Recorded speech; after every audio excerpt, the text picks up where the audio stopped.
சமுதாயத்தை சீர்கெடுக்கக்கூடிய ஒரு விஷக்கிருமியோட உண்மை முகத்தை வெளியில கொண்டுட்டு வரணும்னு நினைக்கிறேன். நான் என்கிட்ட மெட்டீரியல் இருக்கு. இல்லாம நான் பேச முடியாது. நானும் ஒரு சட்டம் படித்தவன்ங்கிற முறையில, இது எப்படியெல்லாம் என் மேல வேற மாரி திரும்பணும்னு தெரியும். இத நான் எக்ஸ்ட்ராஜரேட் பண்ணேன் அப்படின்னா, நான் ஒரு பொது வாழ்க்கையில இருக்கிறேன். அதையும் மீறி பொது ஊடகங்கள்ல மக்கள் முன்னாடி என்னையையும் நான் நம்பி நான் பேசினா, பார்க்கறதுக்கு லட்சக்கணக்கான ஆடியன்ஸ் இருக்கிற சூழ்நிலையில, என்னால இப்படி ஒரு ஃபேப்ரிகேட் பண்ணேன்னா, என் வாழ்க்கையே பெரிய முற்றுப்புள்ளிக்கு வந்துவிடும்ங்கிறது எனக்கு நல்லா தெரியும்.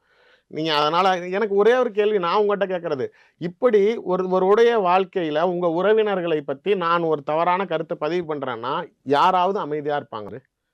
First factor. நீங்க எப்படி ஒருத்தரை அடிப்பதற்கு ஆயுதத்தை எடுக்கிறீங்களோ, அதுதான் நாளைக்கு நான் திரும்பி எடுக்க வேண்டிய ஆயுதமாக மாறுகிறது. இருக்கீங்க. Self defence factor. நீங்க ஒரு ரவுடி பைய கத்தி எடுத்துட்டு வரலாம். நாளைக்கு திரும்பி அவன வெட்டுறதுக்கு நீ ஏன் கத்தி எடுத்தன்னு கேட்கிறீங்க. நான் என் உயிர காப்பாத்திக்கணும். விருப்பம் இல்லாம சார் ஒரு நண்பரா இருக்கிறீங்க, பழகுறீங்க. உங்களுடைய மனைவிய பார்த்து தான் அடையணும்னு நெனைக்கிறான்.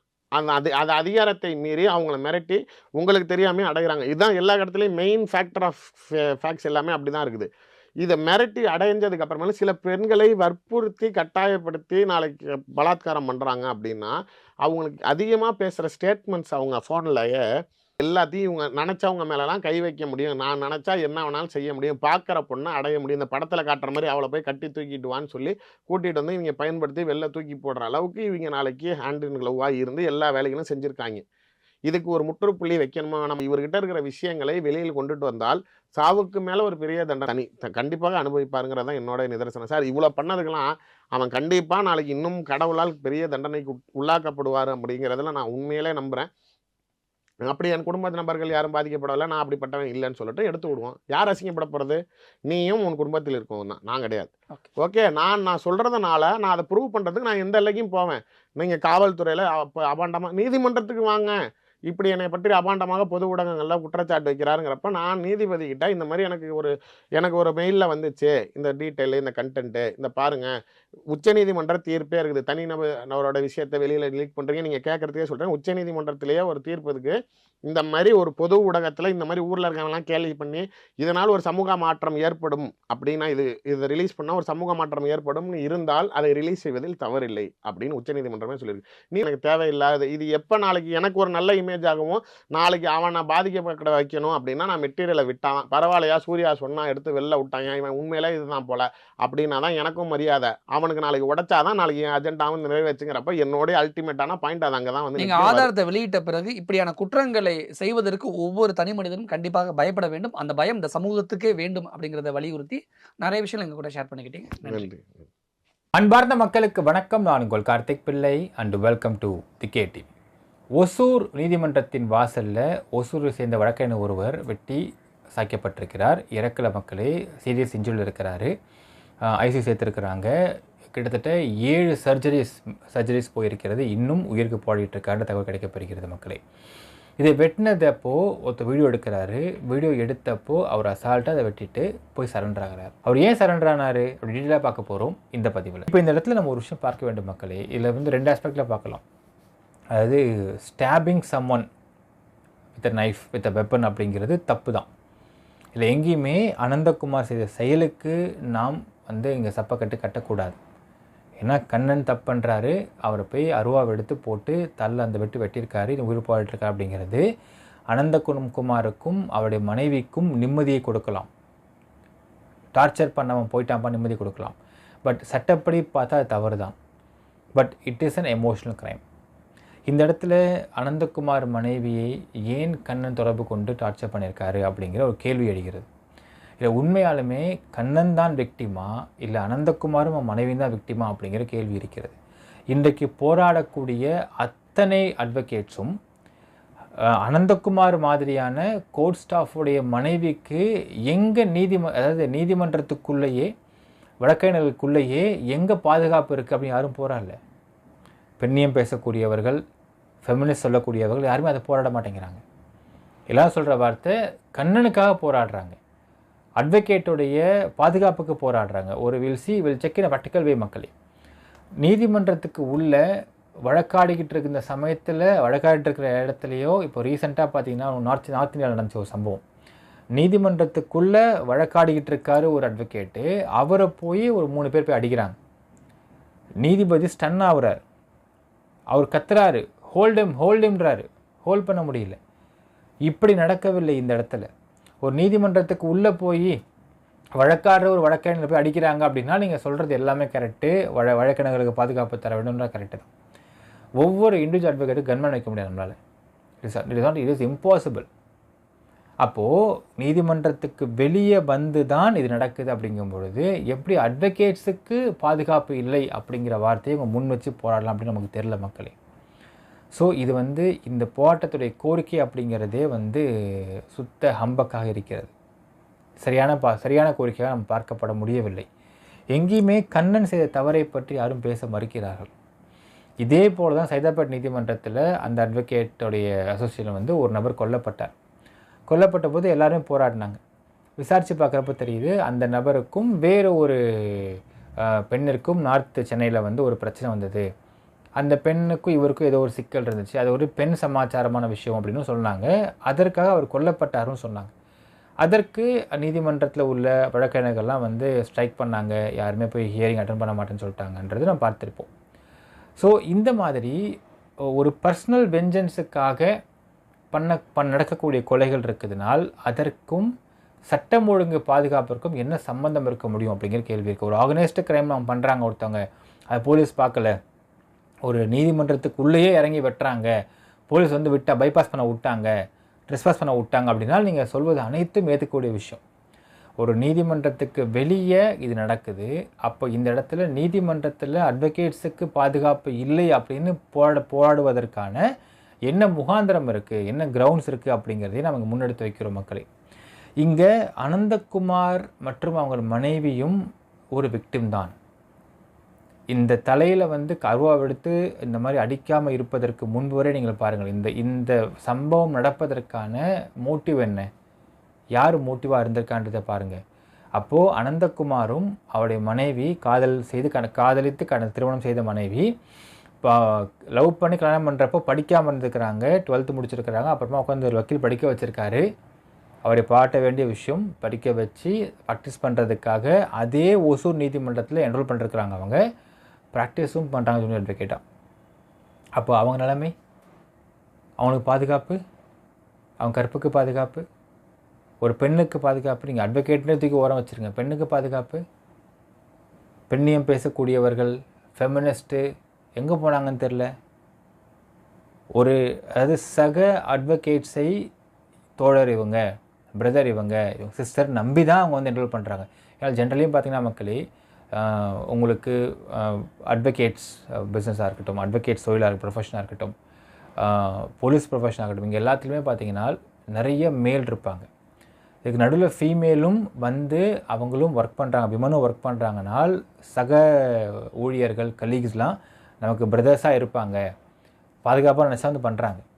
இப்படி பாதுகாக்காமல் அவரையே சீன்றாங்க, செக்ஷுவல் ஹராஸ்மெண்ட் பண்ணுறாங்கனால அவங்க எங்கே போய் சொல்லுவாங்க, யார்கிட்ட போய் சொல்லுவாங்க, அவங்க என்ன பண்ண முடியும்? இங்கே போராடுற ஒரு அட்வொகேட்டுமே அந்த அனந்தகுமார் மனைவிக்காக ஒருத்தவங்க ஒரு வாய் திறந்து பேசலை, மீடியாவும் பேசலை, யாருமே பேசலை. அவங்களுக்கு பாதுகாப்பு வேண்டும், எத்திக்ஸ் ஃபாலோ பண்ணுங்கள், நீங்கள் எப்படி அந்த மாதிரி ஒரு விஷயத்தை செய்கிறீங்க அப்படிங்கிற எத்திக்ஸை பற்றி இங்கே கண்ணனுக்கு யாரும் கற்பிக்கவில்லை. இப்போ இவங்க எங்கே போய் முறையிடுவாங்க அப்படிங்கிற கேள்வி இருக்குது. ஜென்ரலாகவே பார்த்தீங்கன்னா அட்வொகேட்ஸ் பற்றின ஒரு சமாச்சாரத்தை போய் நீங்கள் இப்போ ஸ்டேஷனில் போய் சொன்னீங்கன்னா, சார் வக்கீல் சம்மந்தப்பட்ட விஷயம் சார், விட்டுருங்க சார், நீங்கள் கோர்ட்டில் பார்த்துக்குங்க, இல்லை பார் கவுன்சில் போயிடுங்க அனுப்பிச்சி விட்ருவாங்க. ஏன்னா அவங்க நினைப்பாங்க எனக்கே தலைவலி, நான் பிடிச்சி நலையணும், போங்க அங்கே போய் பார்த்துக்கங்க அனுப்பிச்சி விட்ருவாங்க.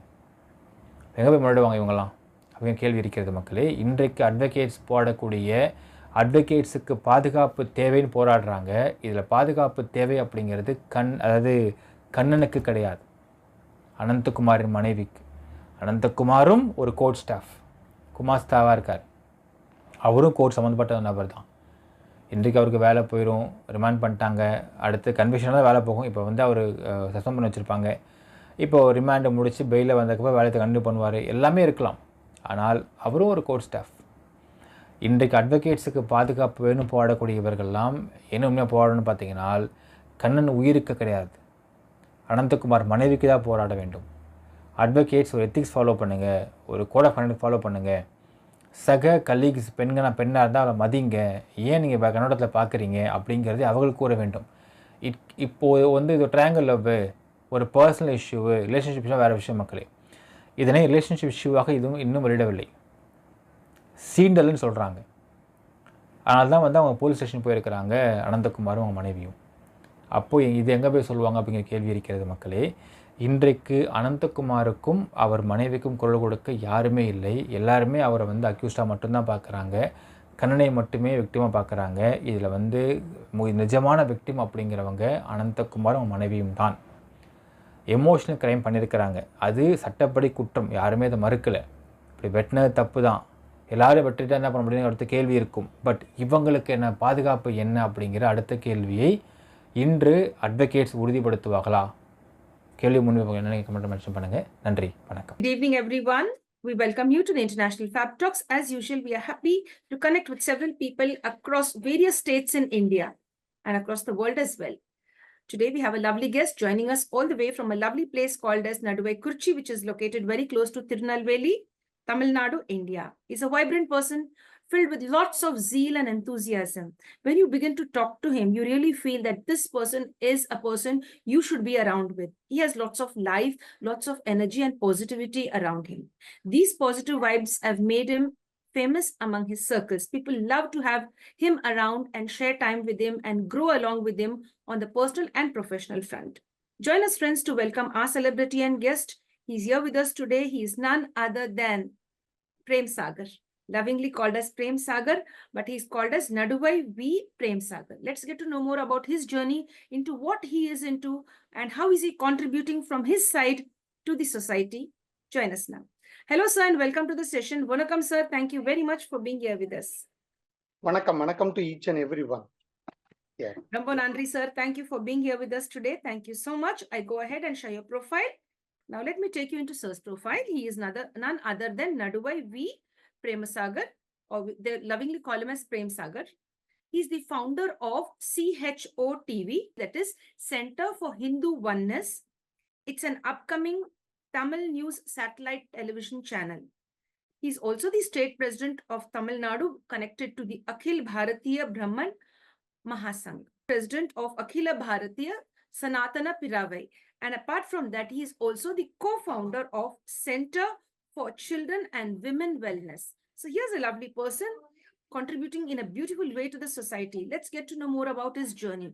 And my dear friends, he is also a wonderful speaker. Being brought up in the temple city called as Madurai, he has learned a lot of different experiences. He has also been in the marketing zone. Let us get to know more about his journey as to what he would like to contribute today for us to learn and experience.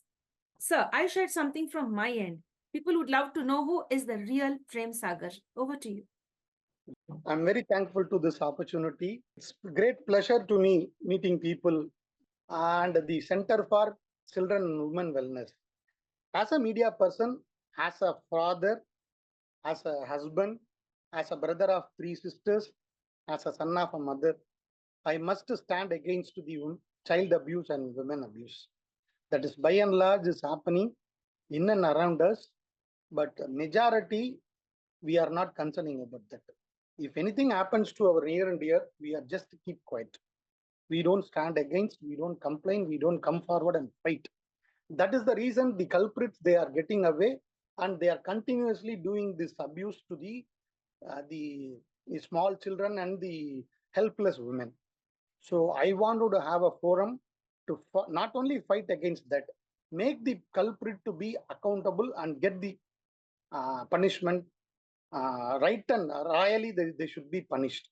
For that, I'm more involved, and because I got about 2 daughters, so I want them to be safe, and I want them to be very bold.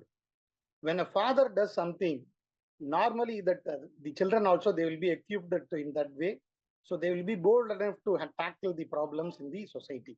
So I should be role model. I should not shy away.